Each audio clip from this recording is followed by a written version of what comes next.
Di dalam nama Yesus, semua yang siap diberkati, sama-sama katakan amin. Ya, mari silakan duduk. Shalom. Bapak Ibu Saudara, prinsipnya kalau kita di ibadah dengar firman, firman itu yang sanggup mengubah seluruh aspek hidup kita, hati kita, cara berpikir kita. Agar apa? Agar di saat kita di dalam kondisi yang terlihat punya berkat, atau kita dalam situasi melintasi lembah kekelaman itu, kita tidak menjadi orang Kristen yang bersungut-sungut, yang stres, yang depresi, yang sepertinya hilang pengharapan hidup. Tetapi mestinya dari situasi apapun, seburuk apapun, kita percaya bahwa Yesus lebih besar dari setiap persoalan kita. Mari kita akan mendengarkan firman Tuhan yang diambil dari 2 Raja-Raja 20 ayat 1 sampai 6. Tetapi saya akan baca dulu ayat 1-nya begini, bunyinya begini. 2 Raja-Raja 20 ayat yang ke-1. Pada hari-hari itu Hizkia jatuh sakit dan hampir mati. Lalu datanglah Nabi Yesaya bin Amos dan berkata kepadanya, beginilah firman Tuhan, sampaikanlah pesan terakhir kepada keluargamu, sebab engkau akan mati, tidak akan sembuh lagi. Perhatikan Bapak Ibu Saudara, saya kasih judul khotbah ini, di balik persoalan ada mujizat Allah yang terjadi. Perhatikan nih, siapa di dunia ini yang tidak mengalami dampak daripada COVID-19 ini? Soal ekonomi saja, apa yang tidak berdampak? Jangan berbicara karyawan yang bekerja, yang upah minimum, yang gajinya hanya kurang lebih 3 juta satu bulan. Yang kita identikan bahwa mereka kerja hari ini, makan untuk hari ini. Sekarang ini pengusaha besar pun berteriak, bahkan negara pun berteriak saat-saat ini. Jadi semua terkena dampak daripada COVID ini, khususnya secara ekonomi. Ini persoalan global, bukan hanya persoalan pribadi, bukan hanya teman-teman di ojek yang sudah kurang penumpangnya karena orang lebih banyak di rumah. Ini saudara kita kena dampak karena dia kerja di hotel, hotel tutup semua. Ini karena kita ini kerja di kontraktor, kontraktor semua tutup semua. Ini semua orang terkena dampak COVID ini, minimal secara ekonomi. Nah, Bapak Ibu Saudara perhatikan begini. Yang ditakuti tanpa disadari apa tidak adalah kena virus corona ini. Makanya semua orang pakai masker, jaga jarak, cuci tangan, takut keluar, berhubungan dengan orang. Karena apa? Semua takut karena virus ini. Bahkan yang ditakuti dari virus ini, orang yang kelihatan sehat pun tanpa dia sadari bisa membawa virus corona ini. Jadi orang takut. Ini persoalan. Nah, perhatikan ini. Dikatakan bahwa Raja Hizkia dalam keadaan sakit parah. Ini persoalan sakit parah seorang raja. Jadi perhatikan ini. Kalau ini persoalan datang, dia tidak pakai pilih bahwa engkau karyawan biasa atau engkau big boss. Kalau Tuhan izinkan ini persoalan datang, kepada siapapun akan mengalami ini. Seorang raja pun tidak luput dari sakit penyakit. Maka dikatakan ini Raja Hizkia pada akhir-akhir ini mengalami sakit penyakit, sakit parah. Nah, dalam kondisi begini aja sudah jadi persoalan. Saudara coba dalam posisi Raja Hizkia ini, dalam kondisi sakit parah, engkau punya pun ini satu Manado pun, tiba-tiba engkau mau tukar ini Manado ini dengan kesehatan. Karena kenapa? Kalau sakit parah engkau mati, apa gunanya engkau memiliki sentral dunia ini? Jadi ini persoalan. Lalu Alkitab menulis Nabi Yesaya disuruh Tuhan menyampaikan kepada Raja Hizkia, sampaikan saja kepada keluargamu, sebab penyakitmu tidak akan sembuh, engkau akan mati dengan penyakit ini. Perhatikan Bapak Ibu Saudara, jangankan jemaat, kita pun para pendeta, kita pernah dengar kesaksian orang lain. dia itu mujizat terjadi. Kenapa? Sudah 6 bulan tidak sadar di rumah sakit. Ada yang begitu dong. Tiba-tiba sembuh. Sudah tidak sadar 6 bulan di rumah sakit. Lalu ada yang bersaksi, waduh dokter sudah vonis. Umurnya secara medis kankernya stadium 4. Sudah menjalar ke otak, sudah menjalar ke jantung, sudah menjalar kemana-mana. Jadi secara medis, kalau dia bisa bertahan saja 2 bulan, itu mujizat. Tetapi faktanya, ada orang yang kanker stadium 4 bisa sembuh. Kenapa? Mereka bersaksi, Tuhan menyembuhkan mereka. Jadi, separah apapun persoalan kita, suami bermasalah, istri bermasalah, ekonomi bermasalah, kesehatan bermasalah, kita sebagai orang yang percaya masih punya pengharapan terakhir untuk Tuhan melakukan mujizat dalam hidup kita. Dokter boleh vonis apapun, orang boleh vonis usaha kita sudah bangkrut, rumah kita akan disita. Orang masih datang kepada Tuhan, masih berdoa, masih datang kepada pendeta untuk berdoa agar itu tidak terjadi dalam hidup. Masih ada pengharapan. Amin. Tetapi Hizkia ini seorang raja, Tuhan yang suruh kasih tahu ke Nabi Yesaya bahwa penyakitnya tidak akan sembuh. Sampaikan saja kepada keluarga. Kita ini khususnya di Manado sering begini. Kalau keluarga kita di rumah sakit dan sudah semakin parah, orang bilang, aduh, kalau bahasa Manado begitu, aduh, dia kayak napas kurang satu-satu, jangan begini kan? Lama baru kurang satu-satu. Oh, sudah parah. Lalu dokter bilang, mana keluarga dekat dari ibu? Oh ini anak, oh ini suami. Kasih tahu aja sama keluarga ya. Apa yang terjadi? Di rumah itu langsung menimpa benar-benar.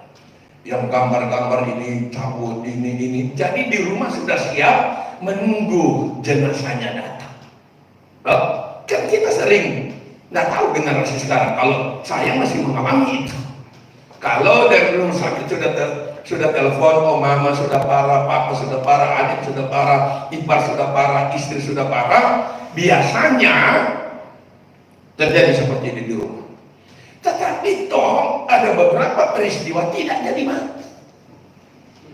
Bahkan saya berapa kali datang berdoa, keluarga bilang, aduh, opa ini sudah berapa kali keluarga sudah ngumpul, sudah parah gitu. Sudah dari luar kota datang nggak mati-mati opa. Makanya muncul orang sering bilang, untuk mati itu tidak perlu untuk jadi tua, karena anak muda juga mati. Amin. Untuk mati itu tidak perlu tunggu sakit, karena orang sehat juga mati. Untuk mati itu tidak tunggu harus kaya, karena orang miskin juga mati. Begitu. Atau orang kaya nanti jadi miskin baru mati, orang kaya nanti jadi miskin dulu baru mati. Tidak. Kematian itu bisa datang kepada siapa saja. Nah, Hizkia seorang raja.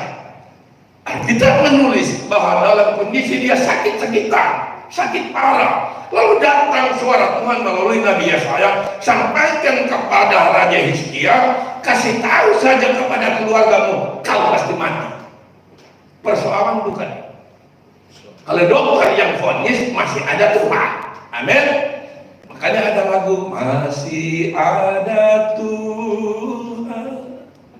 Amin. Karena tak tahu antara dia lihat begini, loh. Papa suaranya sama seperti kita, kalau dia tinggi pecah di ujung. Ada persoalan apapun kita bisa berkata masih ada Tuhan. Tetapi kalau Tuhan yang vonis sakitmu tidak akan sembuh, siapa yang mau tolong? Malah yang mau tolong lurah, camat, bupati, wali kota, gubernur, presiden bisa tolong. Tidak ada yang bisa tolong. Persoalan bukan itu. Persoalan. Kita banyak mengalami hal-hal yang seperti itu. Kalau saya ceritakan kesaksian saya, tidak selesai ini khotbah. Sedangkan ini hanya paling lama setengah jam saya khotbah. Yang pasti jemaat dan siapapun yang menonton siaran ini, kita semua pernah mengalami persoalan-persoalan dalam hidup ini. Bahkan ada orang-orang tertentu sekarang sementara teriak. Bahkan ada orang yang bilang, Tuhan, kita saja nak kuat, ambil coba kita. Amen. Elia pun pernah mengalami itu, ingin mati. Amen. Yesaya yang menyampaikan ini kepada Raja Hizkia. Nah, biasanya perhatikan, kalau ini datang dalam hidup kita, apa yang kita lakukan? Nah, Raja Hizkia memberikan contoh kepada kita semua. Reaksi dia, respon dia dari pesan Tuhan itu, perhatikan ayat 2. Lalu Hizkia memalingkan mukanya ke arah dinding dan ia berdoa kepada Tuhan. Jadi waktu dia dalam keadaan sakit parah, Yesaya sampaikan engkau tidak akan sembuh, penyakit ini akan membawa engkau kepada kematian. Reaksi Raja Hizkia, dia memalingkan mukanya ke dinding. Kenapa Alkitab tidak menulis bahwa reaksi dia teriak, dia nangis pada saat itu langsung ambil HP, langsung buat status? Kan banyak kita seperti itu. Istri bikin sesuatu langsung, bukan berdoa kepada Tuhan, langsung ambil HP, langsung buat status. Ku coba bertahan mendampingi dirimu, nanti baku lihat contohnya. Reaksinya salah. Suami bikin persoalan, istri buat status. Istri bikin persoalan, suami buat status. Kita ngadu ke medsos, semua orang baca. Ada masalah rumah tangganya. Tuh, nggak ada duit, kau buat status di medsos. Orang baca, kau tulis pesoel ini hidup. Tuh,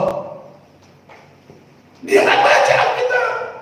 Bahwa apa yang kau katakan itu akan menimpa engkau. Kau kutuk dirimu.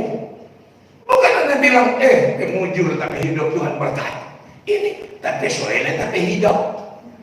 Status mesti tidak menjadi berkat buatmu, tidak menjadi berkat buat orang yang baca.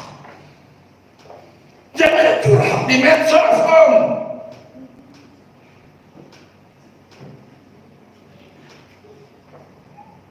Reaksi Hizkia itu harus menjadi pembelajaran buat saudara dan saya. Kalau kita mengalami persoalan dengan siapapun, mau istri, mau suami, mau pacar, mau ekonomi, mau sakit, penyakit, bukan kau umbah di medsos. Engkau datang kepada Tuhan. Kenapa kita menulis Hizkia berbalik menghadap ke tembok? Ada apa di tembok? Ada suamimu di antara kau sama tembok, ada istri, ada mertua, ada papamu yang kena gubernur atau bupati. Dia berbicara, dia fokus. Sama ada satu pelawak bilang, kenapa kita berdoa mesti tutup mata? Di Alkitab memangnya ada suruh kalau berdoa tutup mata. Bahkan dia bilang berdoa berjaga-jaga, jadi satu matanya tutup, satu buka. Ya sudah, itu bahan lelucon saja. Oh, tetapi kenapa orang tutup mata? Agar apa? Dia fokus. Coba kalau kau doa kau buka mata, kau lihat orang jalan, ada yang teriak sini manis, itu mempengaruhi penglihatanmu, mempengaruhi secara khusus engkau berdoa. Makanya kau tutup mata, biar lebih khusus hati pikirannya kepada Tuhan. Kenapa Hizkia balik menghadap dinding? Karena dia mau fokus hanya kepada Tuhan. Jadi semua yang ditulis dalam Alkitab ini tidak bisa dibaca, dimengerti dengan cara engkau berpikir. Butuh hikmat Tuhan untuk mengerti setiap apa yang ditulis dalam Alkitab. Karena bahasa Indonesia ini dikatakan bahwa jauh sekali dengan bahasa aslinya. Makanya kita butuh hikmat Tuhan untuk mengerti setiap yang ditulis oleh firman ini, agar apa? Engkau akan menemukan substansi daripada kebingungan membaca. Untuk mengerti firman ini hanya satu, dia membawa engkau kepada kebenaran. Engkau gosipin orang, kebenaran enggak? Engkau curhat di medsos, kebenaran enggak? persoalan istrimu orang lain tahu, engkau marah suaminya orang lain tahu, besok orang lihat mana sama aku sayang pula, apa dah bingung orang. Selama hidup saya tidak pernah bikin satu curhat di medsos. Bahkan satu saat tiba-tiba sakit perut, saya dibawa lari ke rumah sakit, usus buntu saya pecah. Kan usus buntu yang ditakutin kalau dia pecah. Langsung malam itu saya dioperasi. Saya pesan sama istri, sama anak-anak saya, tidak boleh ada satupun yang foto saya dan kasih masuk di status Halifanto ada di rumah sakit. Enggak, saya hamba Tuhan, saya seorang pemimpin, saya mempengaruhi hidup orang untuk hidup yang betul. Harus buat, lalu saja di stengeng di status, orang melihat saya siapa. Nanti orang tahu saya bilang kalau saya Tuhan izinkan mati, boleh kalian bikin status Halifanto berakhir hidupnya jam sekian. Amin.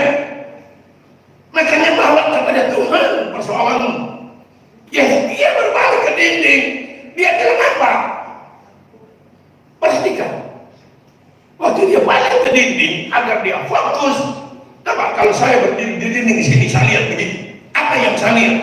Ada kelihatan Refni di sini, ada kelihatan Dendi di sini, nggak ada, cuma dinding. Saya fokus karena Yesus adalah Tuhan yang maha hadir. Amin. Amin.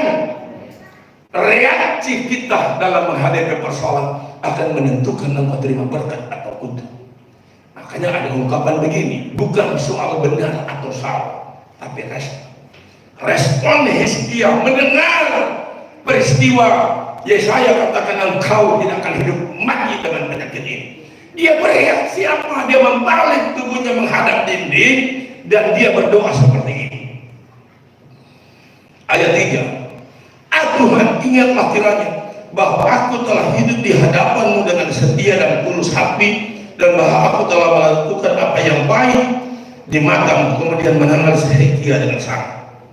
Perhatikan ini, waktu dia berbalik ke dinding, dia berdoa, Tuhan, ingatlah aku melakukan apa yang baik di matamu. Sekarang saya tanya kepada yang dengar khotbah ini, apa Tuhan tidak tahu Hizkia seperti ini? Sama juga begini, kita begini, Tuhan kan tahu saya butuh istri, saya butuh suami, loh saya butuh pekerjaan. Tetapi Alkitab menulis apa? Mintalah maka Tuhan berikan. Yang Wahyu 3:19 dia katakan begini, Tuhan berdiri di depan pintu dan mengetuk. Barang siapa yang mendengar dan membuka, Tuhan masuk. Masih ingat ayat itu, Wahyu 3:20? Nah, sama dengan ini. Waktu Tuhan izinkan ini, reaksi kita di saat mengalami dapat duit, bagaimana reaksi kita? Langsung foya-foya, mabuk, judi dan segala macam. Reaksimu apa? Engkau mendengar persoalan Hizkia, dia berbalik ke diri, dia bilang, Tuhan, aku sudah hidup benar, tulus setia kepadamu. Aku lakukan yang baik di matamu. Kita ini banyak lakukan sesuatu untuk agar orang melihat kita baik. Apakah baik di mata orang, kita baik di mata Tuhan? Belum tentu. Coba lihat sekarang, tiba-tiba orang jadi sentral kelas semua. Tetapi kalau diurut, ada banyak buat itu untuk pencitraan. Amin. Jangan hidup lakukan sesuatu yang baik di mata Tuhan, bukan di mata orang. Amin. Lalu dikatakan Alkitab apa? Dan Hizkia menangis di hadapan Tuhan. Kita ini menangis sayang diri. Amin. Bukan engkau tidak bisa nangis di waktu menjadi ada persoalan dalam hidupmu. Saya sering katakan, saya ingat waktu mama saya sakit, semua adik kakak nangis, saya bisa biasa hadapi. Karena sudah tahu tangan kaki saja akan tiba saatnya orang semua akan mati. Silakan reaksi masing-masing. Papa saya meninggal, saya tidak menangis. Jangan kalian bilang saya ini anak orang aja. Apakah ukuran kita berbakti kepada orang tua itu karena kita nangis? Ada banyak anak-anak yang nangis, pingsan-pingsan itu karena apa? Mungkin dia paling kurang ajar. Karena belum lagi bertobat, belum lagi balas itu jasa orang tua. Orang tua semati dia baca cara apa? Kita ada paling kurang ajar. Sampai pingsan-pingsan. Apakah ukuran dia yang paling berbakti karena nangis paling kencang? Tapi saya bisa melihat video yang pendek. Contoh kemarin yang cerita pendek itu orang China. Waktu kecil mama tirinya suka pukul pantatnya kalau dia salah. Didoktrin betul-betul dia harus sekolah dan segala macam. Satu saat dikasih lihat anak ini sudah sukses. Lalu ada karyawan pingin pulang kampung, dia teringat kampungnya. Dia balik datang ke rumah mama tirinya itu, sudah orang lain yang tinggal. Dia tanya mana mamanya. Itu pamannya itu bilang ini, sudah pindah. Kenapa? Rumah ini sudah dijual ke saya. Kenapa dijual? Itu waktu ongkosin kamu kuliah. Mama mau jual rumah ini. Sekarang dia tinggal di kubu. Nangis. Dia cari ibunya. Singkatnya, Puli dan anak ini membawa ibunya ke kota. Saya lihat di HP. Saya bisa keluar air mata. Karena ada sesuatu yang berubah dalam hidup orang. Saya suka tersentuh dengan hal-hal begitu. Saya nonton sinetron yang pendek menggambarkan anak yang kurang ajar, egois, sombong karena anak orang kaya. Lalu satu waktu bapak ibunya pergi ke luar negeri berbulan-bulan dia sendiri. Lalu bibinya mau pulang kampung dia ikut. Sampai di kampung dia mandi di sungai. Ada kerbau, ada ini. Dia masuk di sana dan menceritakan dia pulih di kampung. Waktu dia datang lagi ke rumahnya, yang biasa tukang kebun dimaki-maki, dia tanya, Pak Refli sudah makan? Refli tukang taman kaget. Biasanya dimaki, malah ditanya ke makan. Itu pembantu ditanya, kenapa? Anaknya berubah waktu pulang ke kampung. Saya bisa menangis karena itu. Tetapi di saat saya mengalami tekanan sakit atau apapun, hati saya menjadi keras seperti ini. Enggak. Kalau memang Tuhan ambil. Amin. Jadi jangan menjadi persoalan kau umbar di medsos. Kau telepon teman-temanmu, ceritain soal istrimu, soal suamimu, soal anak-anakmu, segala macam. Bawa ke Tuhan, menangis di kaki Tuhan. Hestia bilang, Tuhan, aku sudah hidup tulus. Aku melakukan apa yang benar di matamu. Baru dia menangis. Ini yang dikatakan, air matamu ditampung di kirbatnya Tuhan. Menangis di kaki Tuhan. Sampaikan keluhan. Bukan kamu menangis di medsos. Bukan engkau telepon, aduh dia kata teman paling bahaya di SMA, telepon. Lalu dia bilang, jangan bilang-bilang ya kalau kita begini. Temanmu perempuan toh, dia cerita ke suami, kau tahu nggak Pamela lagi begini, jangan bilang orang Suaminya cerita ke adiknya, kau tahu apa Pamela? Adiknya cerita kepada istri ke teman, satu Manado tahu persoalan. Tidak boleh seperti itu. Persoalanmu, masalahmu bawa kepada Tuhan. Amin. Hizkia berbalik ke dinding, dia fokus sangat tertuju kepada Tuhan dan dia berdoa, Tuhan, aku sudah hidup setia, apa yang kulakukan benar di matamu. Baru dia menangis. Itu yang mempengaruhi Tuhan. Bukan kau bingung mencari simpati orang lain, membenarkan dirimu di hadapan orang lain. Saya akan begini, orang lain yang salah. Sering kita ini kalau lihat orang pakai kaca pembesar, semua yang kecil-kecil kau lihat termasuk kesalahan. Waktu engkau lihat dirimu kau pakai cermin biasa, mestinya dibalik. Lihat orang lain pakai cermin biasa, lihat dirimu pakai kaca pembesar agar kau tahu ngana ini panganyawa apa nyanda, ngana ini suka benarkan dirimu apa tidak. Orang lain baru bicara 1, kau semuanya 7. Amin. Ini firman Tuhan, ingatkan ini. Amin. Reaksi daripada Yesaya, dia berbalik di dinding, dia berdoa kepada Tuhan, dia hidup benar di mata Tuhan, bukan di mata orang. Dan dia menangis. Lalu lihat reaksi Tuhan. Tetapi Yesaya belum lagi keluar dari pelataran tengah, tiba-tiba datanglah firman Tuhan kepadanya. Baliklah dan katakanlah kepada Hizkia raja umatku, beginilah firman Tuhan Allah Daud bapa leluhurmu, telah kudengar doamu dan telah kulihat air matamu. Sesungguhnya aku akan menyembuhkan engkau pada hari yang ketiga. Engkau akan pergi ke rumah Tuhan. Aku akan memperpanjang hidupmu 15 tahun lagi, dan aku akan melepaskan engkau dari kota ini, dari tangan Raja Asyur. Aku akan memegang kota ini oleh karena aku dan oleh karena Daud hamba. Lihat, mujizat itu terjadi kepada orang-orang seperti ini, yang tidak minta belas kasihan kepada orang lain, yang tidak menceritakan aib suami, aib istri kepada orang lain, yang tidak umbar persoalan di medsos. Medsos itu engkau membangun pertemanan, buat komunikasi yang baik, karena statusmu, tulisan-tulisanmu akan menggambarkan engkau siapa. Jangan engkau terpengaruh dengan orang bilang siap, maju, kita dukung, like. Orang itu pas dukung, pas like, kalau dia ada 2 orang, dia ketawa berdua, hanya ingin tahu apa reaksi orang. Jadi di medsos itu, jangan engkau percaya orang lain bilang siap, dukung, wow, engkau menceritakan itu jadi bahan omongan, bahan lecahan bagi orang lain. Tanpa kau sadar, orang tahu kau itu siapa. Kau tipe yang setia apa bukan? Kau tipe pengkhianat atau bukan? Dari medsos orang akan mengenal engkau. Makanya bawa hidupmu kepada Tuhan. Kalau engkau ada di gereja, engkau baca firman, reaksimu bukan soal benar atau salah, tapi responmu akan menentukan engkau terima berkat atau kutuk. Reaksi seorang raja Hizkia waktu Tuhan suruh Nabi Yesaya datang kepadanya untuk mengatakan sakitmu tidak sembuh, itu akan membawa kematian.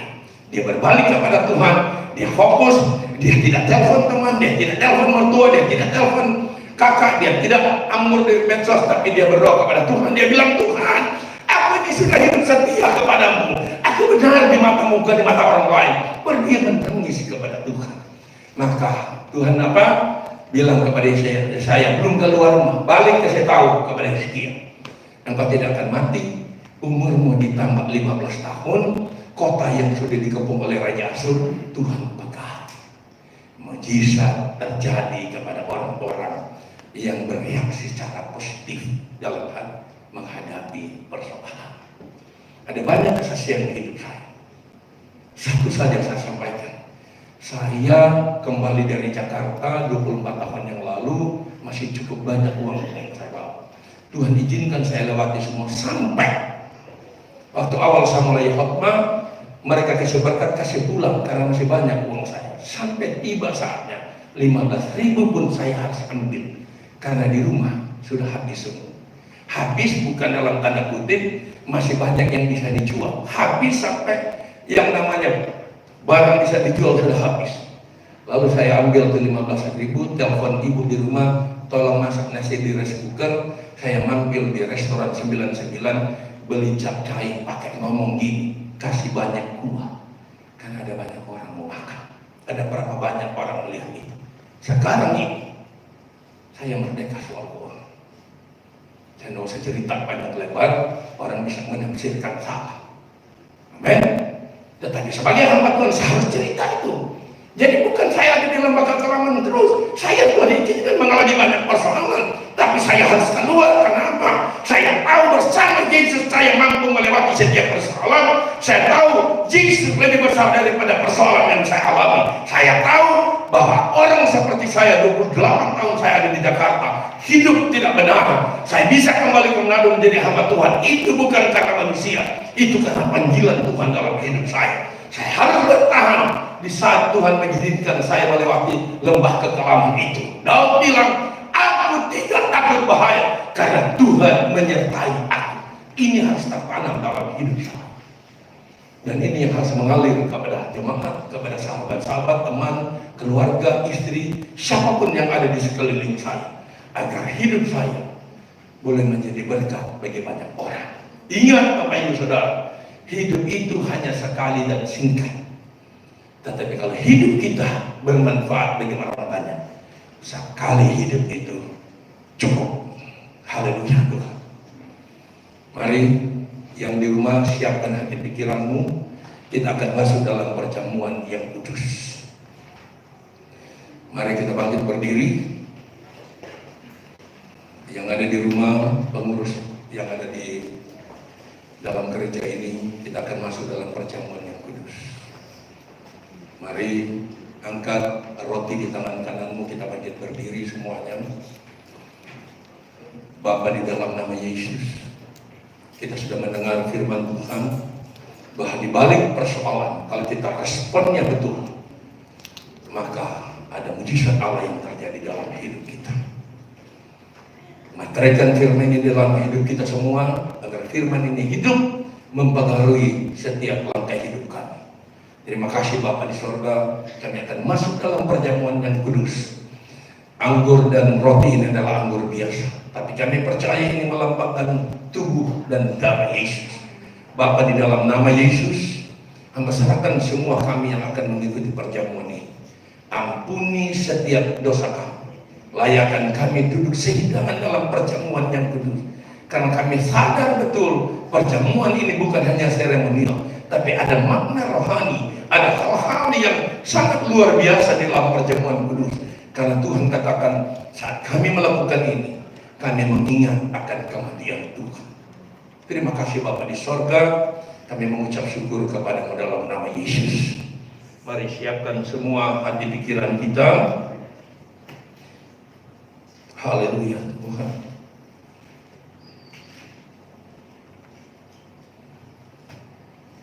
Siapkan hati pikiranmu untuk masuk dalam perjamuan yang kudus. Mari angkat roti di tangan kanan dan dengarlah firman Tuhan. Dan ketika mereka sedang makan, Yesus mengambil roti, mengucap berkat, memecah-mecahkannya, lalu memberikannya kepada murid-muridnya dan berkata, ambillah, makanlah, inilah tubuhku. Mari kita makan dengan iman dalam nama Yesus.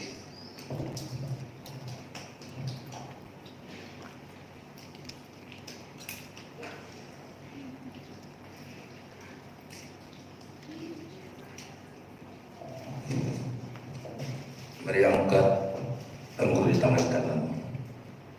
Haleluya Tuhan. Dengarlah firman Tuhan ini. Sesudah itu ia mengambil cawan, mengucap syukur, lalu memberikannya kepada mereka dan berkata, minumlah kamu semua dari cawan ini, sebab inilah darahku, darah perjanjian yang ditumpahkan bagi banyak orang untuk pengampunan dosa. Mari kita minum dengan iman dalam nama Yesus. Haleluya Tuhan. Haleluya Tuhan. Engkau Allah yang dahsyat, Allah yang luar biasa. Allah yang sanggup mengadakan yang tiada menjadi ada. Allah yang tidak pernah berdosa dengan janji. Kalau engkau berjanji, pasti engkau genap. Allah yang kami kenal dalam nama Tuhan Yesus Kristus. Kami sudah beribadah, memuji, menyembah Tuhan, mendengarkan firman Tuhan. Dan kami ada dalam perjamuan yang kudus ini. Semua ini boleh menjadi berkat bagi kau. Terima kasih Pak. Materaikan ini dalam hidup kau. Hamba berdoa Tuhan kepada seluruh pemimpin-pemimpin bangsa. Engkau berikan hikmat pengurapan ilahi ini, agar mereka bisa bekerja sama mengambil keputusan yang benar untuk mencegah penularan virus corona ini. Dan biarlah belas kasihan-Mu turun Tuhan. Biar kuasa darah Yesus mentahirkan setiap orang yang sudah kena virus corona ini. Jadilah tahir, jadilah sembuh dalam nama Yesus. Secara khusus kami serahkan Presiden Republik Indonesia Bapak Joko Widodo, Wakil Pak Ma'ruf Amin, para Menteri Kabinet, para Gubernur, Wali Kota, Bupati, sampai kepada pemerintah desa. Tuhan, berikan hikmat kepada bangsa kami, pemimpin-pemimpin kami, agar mereka bisa mengambil keputusan yang benar, mencegah penularan virus corona ini. Dan sekali lagi Bapak hamba berdoa, balas kasihan-Mu turun kepada bangsa ini. Taruhkan roh pertobatan untuk mereka kenal Engkau sebagai Tuhan dan Juru Selamat mereka secara pribadi. Dan biar kuasa darah Yesus mentahirkan ini dalam nama Yesus. Terima kasih Bapak. Secara khusus hamba memberkati Gubernur Sulawesi Utara, Bapak Oli Dodo Kambe dan wakilnya Pak Stefan Kano, Wali Kota Manado Bapak Fikir Umen, para bupati Tuhan. Engkau jaga kesehatan mereka, berikan hikmat agar mereka mampu bekerja sama untuk mencegah penularan virus corona ini dalam nama Yesus. Berkati mereka, berkati pembantu-pembantunya, berkati keluarga mereka dalam nama Yesus. Hamba memberkati jemaat GBI Harmagedon dimanapun mereka berada. Berkati kesehatannya, keluarganya, pekerjaan, kesehatan mereka dalam nama Yesus. Hamba memberkati semua yang menonton acara ini, dimanapun mereka berada, di jemaat, simpatisan, teman-teman hamba Tuhan, teman-teman di Laskar Menguni Indonesia. Kau berkati semua mereka dalam nama Yesus. Terima kasih Bapak. Memberkati seluruh pekerja yang hadir di gereja ini, Tuhan. Engkau tahu persis situasi kondisi mereka, kebutuhan mereka. Berkati mereka Bapak dalam nama Yesus. Tutup kukus kami dengan kuasa darah, malaikat memenjangka kami. Terima kasih Bapak. Hamba mengucap syukur kepadamu. Sempurnakan doa ini hanya untuk hormat kemuliaan nama Tuhan. Kami akan akhiri ibadah ini. Mari semua arahkan hati pikiran kita kepada Tuhan. Dan tadahkan kedua belah tangan dan terimalah berkat dari Allah Bapa, cinta kasih dari Tuhan Yesus Kristus, persekutuan dengan Allah Roh Kudus menyertai saudara dan saya mulai siang ini sampai Maranatha. Yesus datang kedua kali menjemput orang-orang yang setia melakukan firman-Nya. Terima kasih Bapa. Kami akhiri ibadah ini hanya dalam nama Yesus. Semua yang diberkati sama-sama katakan amin.